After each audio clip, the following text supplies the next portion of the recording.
అభి నీలకంఠం వాళ్ళ ఇల్లు అంతా చూసి సరే ఇక నేను వెళ్ళొస్తానని చెప్పి అంటాడు. అది విని అక్కడ ఉన్న నీలకంఠం లావణ్య అయితే సరే సరే అని చెప్పి అంటారు.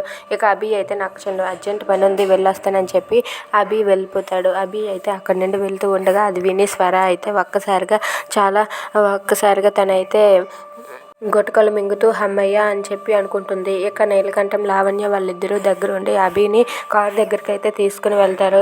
ఇక అభి అలా నడుచుకుని వెళ్తూ ఉంటే లావణ్య నీలకంఠం అయితే చాలా భయపడుతూ వెళ్తూ ఉంటారు. అలా అభి అయితే కారులో ఎక్కాక వెళ్ళొస్తాను నీలకంఠం అని చెప్పి అంటాడు. సరే సార్ వెళ్ళిరండి అని చెప్పి నీలకంఠం అంటూ ఉంటాడు.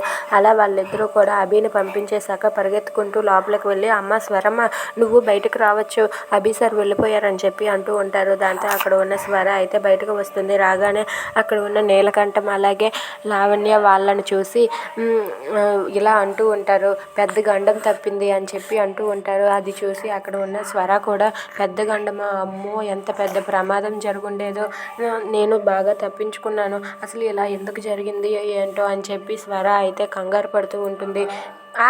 స్వర అయితే చాలా బాధపడుతూ అభి సార్కి కానీ దొరికేనా నా పని అయిపోయి ఉండేది, కానీ ఆ గండం నుండి నేను తప్పించుకున్నాను అని చెప్పి స్వర అనుకుంటూ ఉంటుంది. ఆ మాటకు లావణ్య అయితే ఏ దేవుడో నిన్ను కాపాడాడమ్మా అని చెప్పి అంటూ ఉంటుంది. ఇక మీదైనా మనం జాగ్రత్తగా ఉండాలని చెప్పి లావణ్య స్వరతో అంటూ ఉంటుంది. If you like this video please like, share and subscribe. Thanks for watching.